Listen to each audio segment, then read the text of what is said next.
Assalamualaikum warahmatullahi wabarakatuh. Pada kali ini, saya akan mempresentasikan mengenai kepemimpinan karismatik dan gaya kepemimpinan.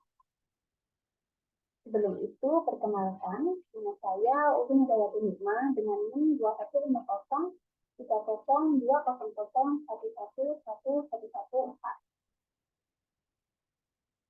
Topik pembahasan pada kali ini yaitu teori atribusi kepemimpinan karismatik, teori konsep diri kepemimpinan karismatik, konsepsi karisma lainnya, konsekuensi kepemimpinan karismatik, kepemimpinan transformasional, penelitian tentang kepemimpinan karismatik dan transformasional, perbandingan kepemimpinan karismatik dan transformasional, evaluasi teori dan gaya kepemimpinan, serta pedoman untuk kepemimpinan inspirasional.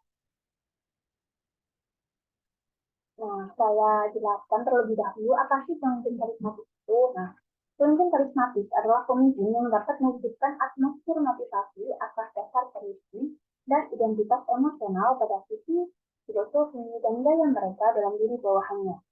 Karisma yang ada di dalam seorang pemimpin dapat dilihat dari cara mereka berbicara, berjalan, dan melakukan suatu tindakan.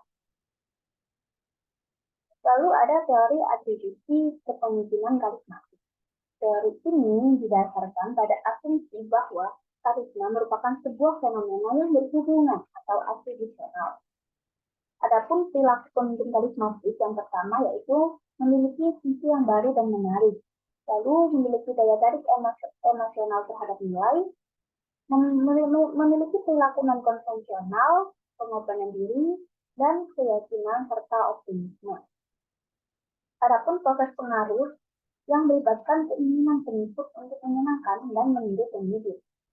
Kondisi yang memfasilitasi pemimpin karismatik itu yaitu cenderung muncul dalam situasi itu. Lalu selanjutnya teori konsep diri kepemimpinan karismatik. Nah, teori ini itu merupakan sebuah teori untuk menjelaskan kepemimpinan karismatik dalam hal perangkat proposisi yang dapat diuji yang melibatkan proses yang dapat diamati dengan jelas.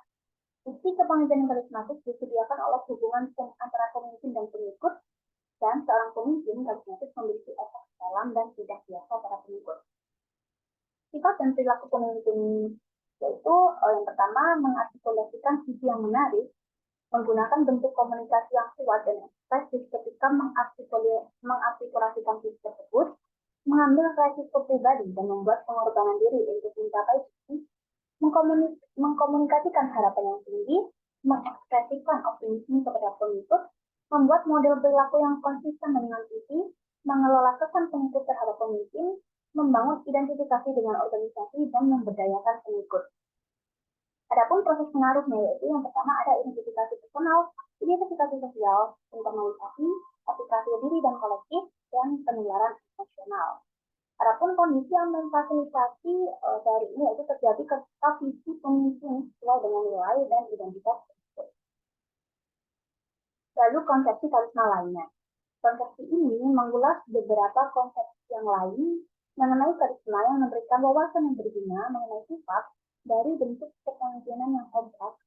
Dan hal ini mencakup yang pertama proses psikodinamik yang terdiri dari regresi, transferensi, dan proyeksi. Lalu ada karismatik dekat dan jauh, serta psikologi yang membedakan karismatik dari pemimpin ideologis dan pragmatis.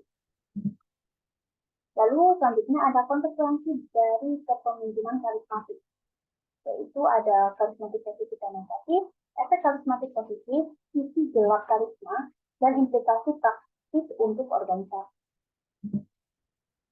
Selanjutnya ada kepemimpinan transformasional. Nah, kepemimpinan ini mengacu pada nilai-nilai moral pengikut dalam upaya untuk meningkatkan kesadaran mereka mengenai masalah etika dan untuk memobilisasi energi dan sumber daya mereka untuk mereformasi institusi.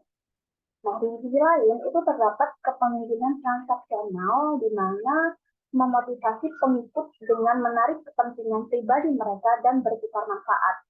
Lalu ada kepemimpinan transformasional dan transaksional yang memiliki perbedaan gitu, tetapi keduanya ini tuh tidak saling eksklusif sehingga seorang pemimpin itu dapat menggunakan gaya kepemimpinan transaksional dan transformasional pada waktu dan situasi yang berbeda. Lalu ada perilaku pemimpin yang memberikan contoh keberanian dan membuat pengorbanan diri. Lalu ada proses pengaruh yang mana ini melibatkan kepatuhan instrumental. Adapun kondisi yang memfasilitasi yaitu pemimpinan ini itu dianggap efektif dalam situasi atau budaya apapun. Jadi tidak ada batasan dalam kondisi yang memfasilitasi kepemimpinan transformasional.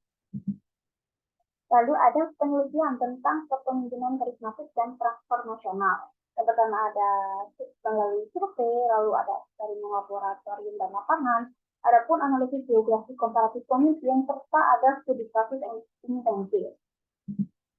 Nah, ada lagi perbandingan kepemimpinan karismatik dan transformasional, di mana pemimpin karismatik itu esensi karismanya dianggap luar biasa oleh pengikut. Sedangkan transformasional itu pemimpinnya memiliki esensi yang kepemimpinan inspirasi, mengembangkan dan memberdayakan pengikut yang dapat mengurangi aktivitas karisma pemimpin. Lalu karismatik itu diidentifikasikan pribadi memediasi efek pemimpin, dan di transformasional identifikasi sosial memediasi efek pemimpin. Lalu di karismatik itu menumbuhkan citra kompetensi luar biasa dari pemimpin dan meningkatkan ketergantungan bawahan. Sedangkan transformasional memberdayakan pengikut dan membuat mereka kurang bergantung pada pemimpin. Karismatik itu jarang terjadi gitu ya, dan kemunculannya itu lebih bergantung kepada kondisi yang tidak biasa, kondisi yang krisis. Nah, tapi transformasional ini dapat ditemukan di organisasi manapun, di tingkat manapun, dan relevan gitu secara universal untuk semua jenis situasi. Adapun karismatik itu reaksinya itu lebih ekstrim dan beragam, serta memiliki efek polarisasi. Sedangkan transformasional itu memiliki reaksi yang kurang intens dari pengikut dan tidak mungkin memiliki efek polarisasi. Lalu ada evaluasi teori dan gaya kepemimpinan. Teori baru memberikan kejelasan untuk pengaruh luar biasa yang dimiliki beberapa pemimpin terhadap pengikut, sedangkan tingkat pengaruh tidak dijelaskan secara membadai oleh teori-teori sebelumnya. Teori baru menekankan pentingnya reaksi emosional oleh pengikut kepada pemimpin, sedangkan teori sebelumnya menekankan aspek rasional kognitif dari interaksi antara pemimpin dan pengikut. Lalu teori baru mengakui pentingnya perilaku simbolis dan peran pemimpin dalam membuat peristiwa bermakna bagi pengikut, sedangkan teori kepemimpinan sebelumnya itu tidak mengakui bahwa proses simbolis dan pengelolaan makna sama pentingnya dengan pengelolaan sesuatu. Lalu yang terakhir, teori baru mencakup rangkaian variabel yang lebih beragam dan mengintegrasikannya dengan lebih baik dalam penjelasan tentang kepemimpinan yang efektif. Selanjutnya ada pedoman untuk kepemimpinan inspirasional, di mana yang pertama mengartikulasikan visi yang jelas dan menarik, lalu menjelaskan bagaimana visi tersebut dapat tercapai, lalu memiliki sikap percaya dan optimis, mengungkapkan kepercayaan kepada pengikut, menggunakan tindakan simbolis yang dramatis untuk menekankan nilai-nilai kunci, serta memberikan contoh kepada pengikut. Sekian presentasi dari saya, kurang lebihnya mohon maaf. Wassalamualaikum warahmatullahi wabarakatuh.